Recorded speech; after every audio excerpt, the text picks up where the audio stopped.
In the pages of world history, all nations have seen the rise and fall of dynasties, the evolution of ideas, and the breaking of barriers. From Margaret Thatcher in Britain to Angela Merkel in Germany, Benazir Bhutto in Pakistan, to Jacinda Ardern in New Zealand, women have ascended to the highest seats of leadership, proving that capability isn't confined to gender. But there remains one exception to the world stage: the United States of America. A beacon of democracy and innovation, which for over 2 centuries has not placed a woman at its helm. And just when we thought it was an unwritten law in American politics, I'm going to share with you a forgotten story of a woman who might have changed that: Edith Galt.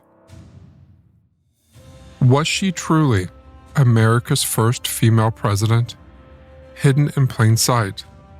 Today we journey into a story less told of a woman who may have shattered that glass ceiling long before anyone realized it.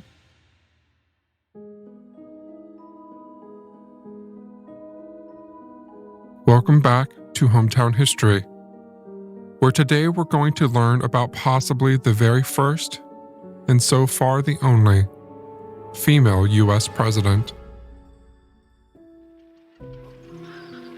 The year is 1914. The United States, under the leadership of its 28th president, Woodrow Wilson, stands on the precipice of monumental global shifts. The world outside is a swirling mix of emerging challenges: the rumblings of the Progressive Era, the eruptions of the Mexican Revolution, and the darkening clouds of the First World War. Wilson, once the esteemed president of Princeton University, now sits in the Oval Office, steering the nation with a scholar's mind. Major legislative reforms, like the Federal Reserve Act, unfold under his watch, and a dream, the League of Nations, takes root in his heart. He envisions a world bound by cooperation, not conflict. But as the world turns, a shadow falls across the corridors of the White House. Ellen Wilson, the intellectual and emotional anchor in Woodrow's life, battles an intruder, Bright's disease.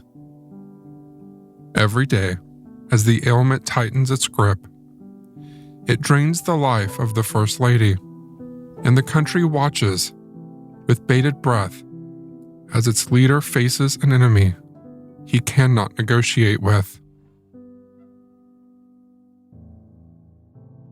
August 6th arrives with a somber chill. The nation feels a collective heartbreak as Ellen, the artist, the mother, and the partner in Woodrow's political life, takes her final bow. Grief blankets the White House. The nation is plunged into mourning. But not for long. Born in 1872 in Wytheville, Virginia, Edith Galt was destined to live a life intertwined with power and politics, although she wouldn't have known it from the start. The Bowlings were among Virginia's first settlers, and their lineage boasted Pocahontas, the Native American woman who played a pivotal role in early colonial relations.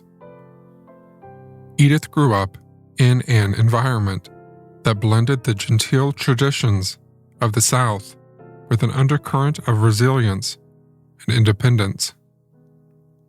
As a young woman, she married Norman Galt, a prominent Washington, D.C. jeweler, and for a time, life was steady, framed by the ebb and flow of societal engagements and business ventures.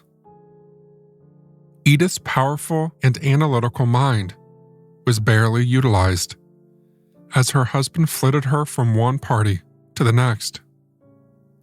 However, fate had far more in store for Edith. Norman's untimely death in 1908 forced Edith to take over the jewelry business herself.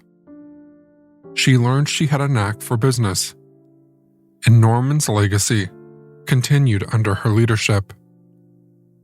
But this experience was only a stepping stone.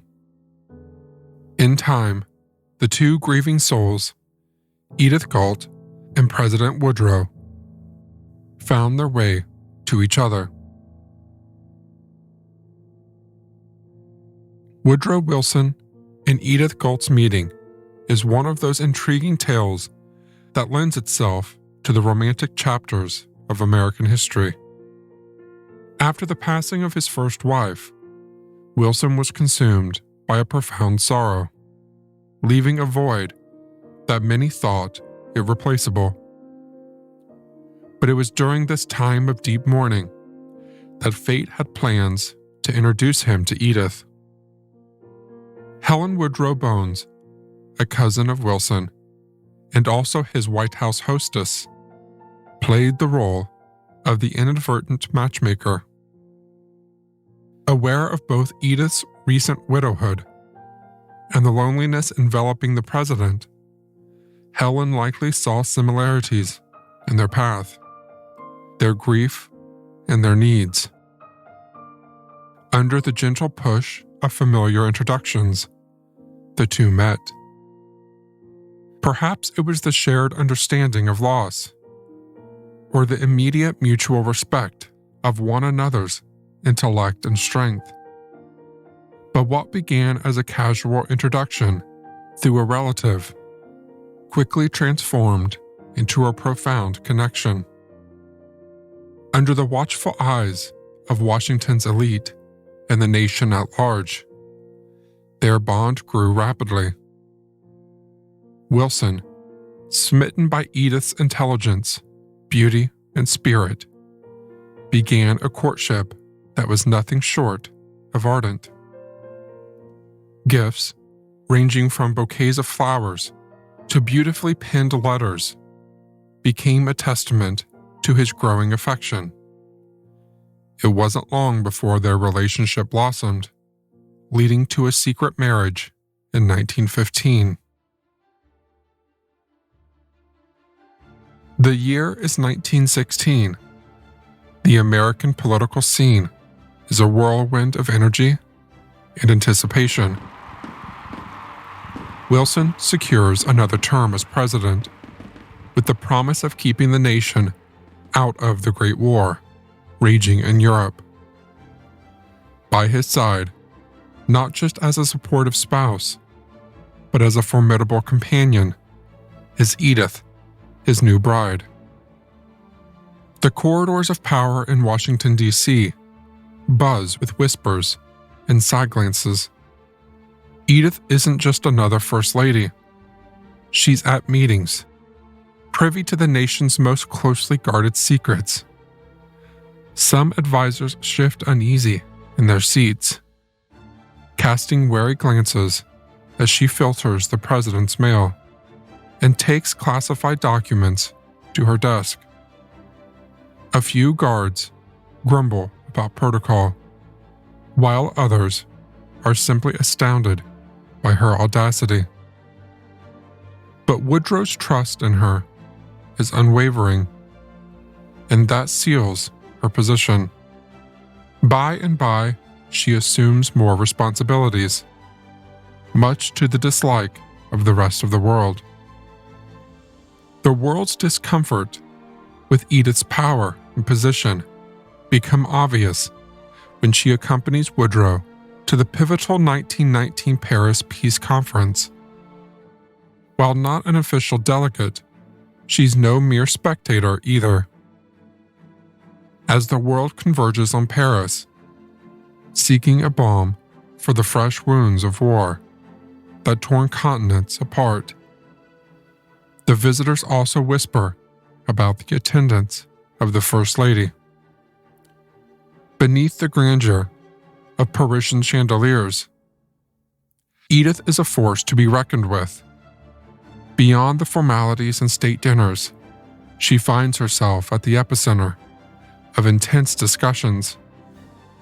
Foreign leaders, once distant figures in newsreels, now sit across from her, engaging in dialogue. The charm of her personality, combined with an astute understanding of her husband's goals, makes her an invaluable player in these historic negotiations. The League of Nations was a beacon of hope in Wilson's vision, for a world weary of conflict finds one of its most ardent supporters in Edith. She sees it as a promise, a pact of peace for future generations. With every interaction, Edith champions this cause, striving to mold a world where nations converse rather than clash. But with influence comes scrutiny. Some find her audacity overreaching, an ambitious woman in a realm of men. Accusations are made of Edith meddling in affairs beyond her purview, but she remains unyielding. She's not here for titles or recognition. She's here as a partner, fulfilling her duty beside the president. As the ink dries on the treaties and delegates return to their corners of the world, the legacy of the Paris Peace Conference takes place, and within its pages, standing tall among giants, is Edith Galt Wilson, a woman who, amidst the corridors of power and the shadows of war, carved a role that would be remembered long after the echoes of the conference faded. For a time, Edith held a position that became the envy of men and a ray of hope for American women. But her responsibilities would soon grow, something she may not have been ready for. As the smoke from the war begins to clear, a storm brews on the personal front. The year is 1919. Woodrow Wilson, now 58 years old, stands as a titan on the world stage, fresh from the negotiations of the Treaty of Versailles. He has carved a path for America as a principal architect of peace in a world shattered by the Great War. But fate, with its whimsical designs, is about to pivot the course of history. October 2nd, inside the walls of the White House, calamity strikes. Wilson suffers a debilitating stroke, and the once eloquent statesman now grapples with fractured speech, robbed of his fluent articulation. His left side falls prey to paralysis, rendering him a mere shadow of the great leader he once was. His focus wanes, his decisions become questionable, and the vibrant president recedes into an isolated cocoon. The world outside remains completely oblivious to the magnitude of this crisis for weeks. The Grand White House, symbolizing transparent governance, now harbors its most grave secret. And at the helm of it all stands Edith Wilson, fiercely protective of the president's reputation. Alongside her is the steadfast Admiral Cary Grayson, the president's physician, and together they stand as guards to anybody who wants an audience with the president. Together, they effectively create a shadow presidency. As Woodrow's condition renders him immobile, Edith steps out from the shadows and into the glaring spotlight of leadership. Inside the cabinet room of the White House sits its members, waiting silently for some news, any news, on how to move forward. By this point, they have hardly seen the president, and their concern is growing. The door swings open, revealing Edith Wilson, a vision of determination. The usually bustling room, the epicenter of political discourse, falls silent. The members of the cabinet, men used to the roar of political battles, find themselves in uncharted waters. They know the First Lady is about to drop a bomb they aren't prepared for. And she does. Edith announces that she will be acting on behalf of her husband from now on, stating he is in recovery and therefore needs time alone to fully recuperate. A murmur ripples through the room.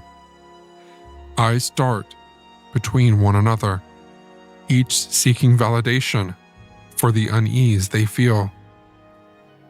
The arrangement is unprecedented, unsettling. These men, leaders in their own right, are faced with a situation they never imagined, taking directives from the First Lady.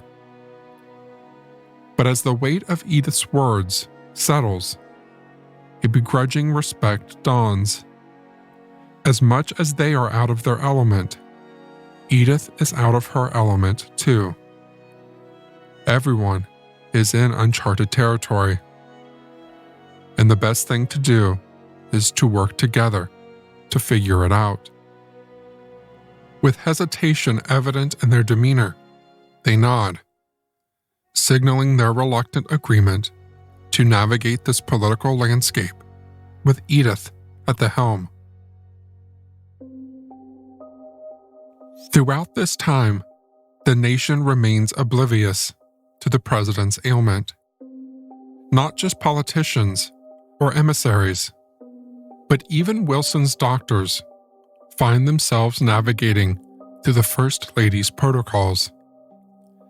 Every piece of correspondence meant for the president's desk first finds its way to Edith. She sifts through every letter, each memo, making executive decisions on what require Woodrow's attention. Notes bearing the president's signature emerge from the White House, but the hand that signs them is Edith's. This isn't just about administrative duties. Edith dives deep into the political arena. She convenes with Wilson's advisors, not just as a listener, but as a shaper of policy, an influencer with a sharp political acumen. She builds bridges and sways opinions, ensuring they align with her vision, a vision she believes mirrors her husband's. But, as expected, her climb is not without the occasional fall. Voices rise in criticism, painting Edith as an ambitious usurper, a woman drunk on newfound power, taking advantage of the president's love and devotion for her. They claim she's not just steering the ship, but attempting to redefine its course, while a love-drunk president sits in the shadows. Despite these malicious rumors, Edith remains unwavering. She sees herself as the guardian of her husband's legacy, not its challenger. Whatever action she takes or decision she makes is in service to the man she loves and the nation she holds dear. In March of 1920, Wilson returns to the ceremonial corridors of power. But something is different. The cabinet members, the staff, and the world can see that the once dynamic leader is irrevocably altered. And yet Edith continues to fight for him. By now, no matter how hard she fights, the world knows something is wrong. An era is coming to an end. Woodrow Wilson, once a beacon of leadership, announces his monumental decision not to run for a third term. The Democratic Party, scrambling to find a worthy successor, places their hopes on James M. Cox. But the winds of change are blowing. The nation turns its eye to Republican Warren G. Harding, ushering him into the highest office. The Republicans also seize control of Congress, leaving the Democrats in their shadow. As a civil war ensues inside the walls of the White House, a cold winter descends, and the president suffers stroke after stroke, chaining him to his bed. Edith, ever the sentinel, stands guard, shielding her ailing husband from the pressures of governance, controlling access and information flow. But in 1922, his legacy, the thing Woodrow worked so hard for, begins to unravel. In the hollow chambers of the Senate, the Treaty of Versailles stood as a beacon of hope for a post-war world, a testament to President Wilson's vision of a new global order. But this very foundation would soon be rocked by waves of concern and criticism. The shadow of the Great War lingered, casting doubts over the American psyche. With memories of war still fresh, there was a fervent desire to retreat within the nation's borders, to find solace away from the chaos of international affairs. This sentiment gave rise to a strong isolationist stance, with many opposing the League of Nations, fearing it would drag the U.S. into future global conflicts. At the heart of the debate was the League Covenant's Article 10, which promised that member states would rally to defend any member under attack. To many senators, this was more than a commitment. It represented a direct infringement on American sovereignty, tying the nation's fate to wars it never chose to be part of. Into this heated argument stepped Senator Henry Lodge, who proposed a series of reservations aimed at diluting the treaty's potency. He wanted to reshape the League to fit American sensibilities better. But Wilson, unyielding in his conviction, refused any alterations. The disagreement between the president's ideals and Lodge's approach only grew, with the Senate skeptical of the treaty's worth without Lodge's modifications. Compounding the dilemma was Wilson's illness. The stroke he suffered in 1919 diminished his once powerful grasp over leadership, rendering him less capable of steering Senate negotiations. And it seemed Edith's influence just wasn't enough to keep it going. The gavel falls, and the Senate rejects the treaty. By 1923, time seems to be running out. Wilson's health, which was slowly declining, now nosedives. Another stroke renders him partially paralyzed, robbing him of speech. For almost a year, there is a mournful, sick silence in the halls of the White House. It finally breaks on February 3rd, 1924, with the death of Wilson at age 67. In the vast tapestry of American history, there are luminaries who shine brightly. Their stories passed down through generations. And then there are unsung heroes, like Edith Wilson, who despite their pivotal roles, often remain in the shadows. She wasn't just the First Lady. In many respects, she took on the mantle of the presidency itself, maneuvering through the corridors of power with an unwavering determination to uphold her husband's legacy. Yet today her story is just a footnote in history.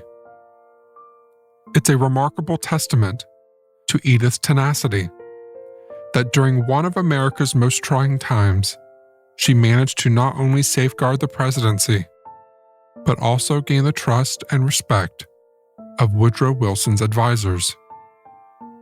These men, who were conditioned to hold power and engage in the cutthroat world of politics, suddenly found themselves leaning on Edith's judgment.